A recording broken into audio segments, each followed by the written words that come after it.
What's up, guys? It is March 2nd, 2020, and it's time for another Q&A. So, we will roll into the questions. Let's see here.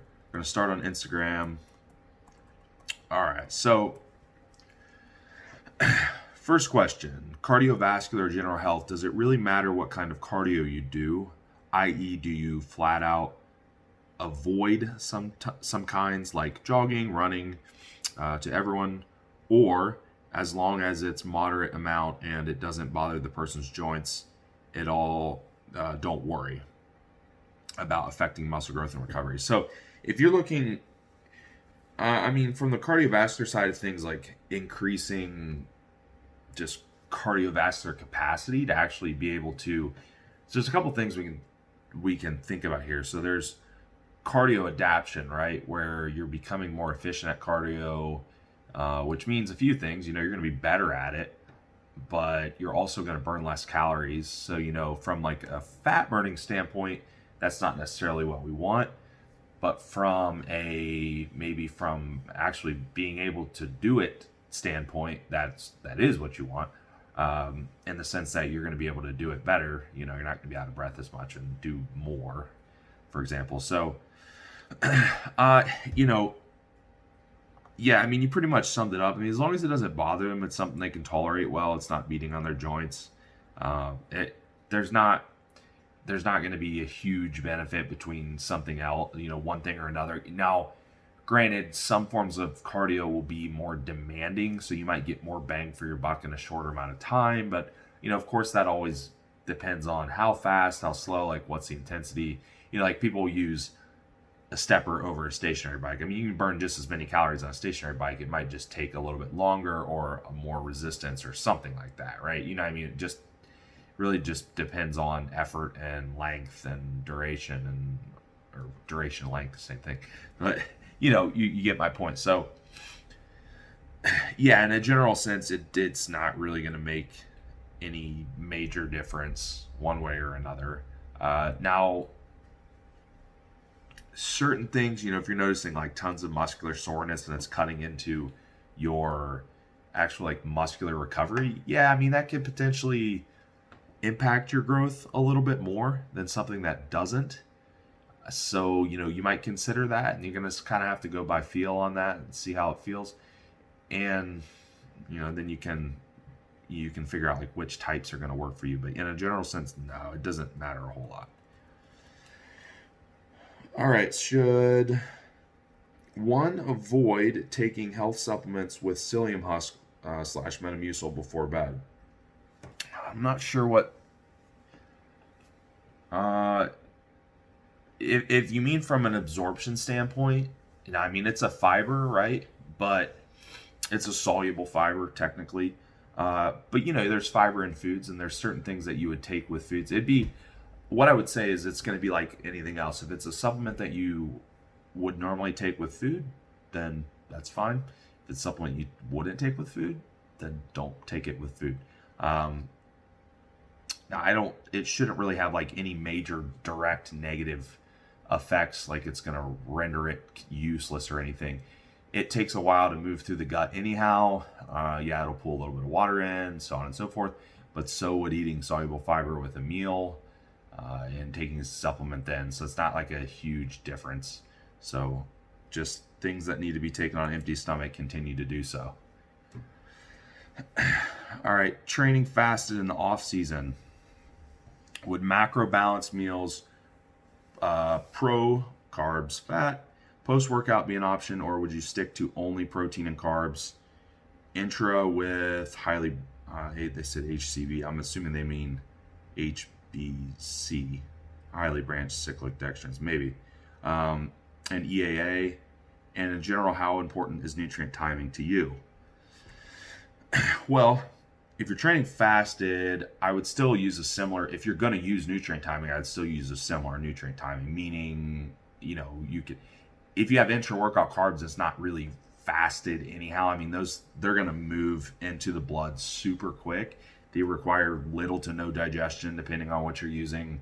it's going to hit fast. I mean, it's not really fasted. You go into the gym fasted maybe, but you're not really training fasted. You have those nutrients in there. So, it's just continue. If you normally do that, you continue to do that, and then you can have carbohydrates post workout, like a big bolus dose of carbohydrates, big serving post workout. Still going to be insulin sensitive, GLUT4 translocation. I mean, all that stuff's still going on, So I mean, it's not going to be a whole lot different. You might be a little bit more insulin sensitive since you have less food in you for the day, type of thing. But it's, it's going to be a pretty similar timing. You just don't have anything before you train, right? Now, could you use a macro balanced meal? Yeah, I mean, it's like I said, if you're going to use a macro balanced meal at a different time of day, this isn't going to make a big difference. Now, the difference might be that you don't have as much food in you, so you might be able to assimilate a little more nutrients. You might be a little bit more sensitive. You also, depending on like how much you're using intra-workout, you also might have a little bit more metabolic flexibility. You might be able to handle both the carbs and fats a little bit better together, switch between fuel sources type of thing. So, I mean, potentially, yeah, that might be a decent option. And the other thing to consider would be also, what is your, and this really goes to the whole nutrient timing thing in general, like what is your overall goal? How much food are you eating? In general, for a real general client that's never done much in terms of tracking and eating on any kind of plan, it's low on my list, right? It's low on my list of priorities. I'm going to do it. I'll do it to an extent if they are able to adhere to it, but it's not really that high on my priorities. With a more advanced person, yeah, we're going to do it a little bit more. Again, I talked about metabolic flexibility a little bit. That's a good topic to look into, like learn about how your body switches between different fuel sources and different instances, and how you might utilize different macronutrients better in different instances. You're still burning the same calories. Your expenditure is still the same. All that stuff's still the same. Calories in, calories out. But you might feel better with certain splits, and that's one way you can look at it too. You might just generally feel better splitting macronutrients. You might generally feel better not splitting macronutrients. That feel is always a good way to go. Like if you split, you have what looks like the perfect nutrition plan, and you just are sluggish after meals and things, and you feel better splitting it or not splitting. I mean, it's kind of obvious that obviously answers your question. But then there are instances where it can become a little bit more difficult to split it. When food is really, really high, it would be the prime example. If you're eating 5,000 calories, 6,000 calories or more even, I mean, it does get a little more difficult to split it. Now, I have split it with people like that before, but I've also, at that point, like as I start adding a little bit of fat into the meals that have carbs in them, I don't notice a whole lot of difference because they're burning through so much anyhow. It's probably of pretty minimal importance. I'm still splitting it for the most part, but like I still have higher carbohydrate meals at certain times and a little more fat in the other meals. But I mean, it's not as strict. Like I'm not going to use a trace fat type of carbohydrate source solely. Like I'm not going to worry about if there's a little bit of fat in the meal. And two, again, going back to the whole feeling thing and stability of blood sugar and all that. I mean, you might not necessarily feel your best if you're doing a massive carbohydrate meal with all trace fat type of carbs that are quick digesting and a protein source, and just a protein source, which protein will slow it down, right? But it still might move through you a little quicker than you want. You might have the peaks and valleys. So, I mean, there's several things to consider there. We did a podcast, Mind Body broadcast on meal timing and nutrient timing, and just all kinds of different scenarios of like what you could consider doing. So it's kind of scenario based, in my opinion, how you're gonna determine if that's right for you, and then obviously by feel too. So I hope that answers the questions. All right. Hi, Austin. Really enjoyed the last Q&A. Thank you. And I'm also following a DC split. I see yours is modified also. Uh, Mine's not really modified. Really, the only thing it's modified is I don't do all the rest pauses. Some of the stuff's not rest pause. I know in DC, not everything is written as rest pause necessarily, anyhow. But really, my only limiting thing is just equipment. Right? I have pretty good equipment, but I am limited on certain things. I don't train with people all the time, so that's one thing is safety, right? Or so I am limited in that sense, but it's pretty much DC, pretty straightforward. What would be your thoughts on using 2 straight sets at different rep ranges, for example, per exercise in place of rest pause? Yeah, you could. There are, if you can literally go on Google and look up like DC training sample split or something. Granted, it's going to be a generic sample, but I mean, it give you an idea of like how it's actually written traditionally. And there are instances that are like you said, 6 to 9 and 10 to 15. Yeah, there are instances where it's written like that. Low to moderate rep and then a higher rep back off type set. So yeah, you could do that, taking both to failure. I would maybe look up some of those samples and kind of see like which exercises, are going to be best suited for that type of rep scheme. Now, one thing I look at too is if like what am I going to get out of a back off set also, right? So if I'm going to of course I can do 2 sets to failure. Right. I can do the first set. I can do the second set to failure. Now, the problem is, what is my performance and yield, I guess, going to be on the second set? If I do my first set and I'm just obliterated, what am I going to be able to generate on the second set? Is it really worth me just smashing my CNS more for probably not much load, and I'm just because I'm so fatigued or whatever? So I'll move on. Right? So that's going to be dependent on how, couple things. Well, just personal preference in terms of like how the person recovers set to set. How much weight are you using? I mean, someone that's stronger is going to be a little more CNS taxing, probably. What the exercise is, it's going to be harder to do that on a heavier multi-joint compound exercise than a lighter exercise, I guess, if you want to call it lighter. So there's some things to consider, but yeah, I mean, if you go look around at DC stuff, I mean, it is written in like that in some instances. So for sure, it can be done that way. Next one. All right. Let's see. When on TRT, do you recommend an AI, an estrogen blocker, or nothing? I've seen opinions all over the map for keeping estradiol in 20s, a certain ratio of testosterone to E, so androgen to estrogen ratio, or even not worrying about it unless you have symptoms. Okay, so here's a question I like to pose a lot of the time.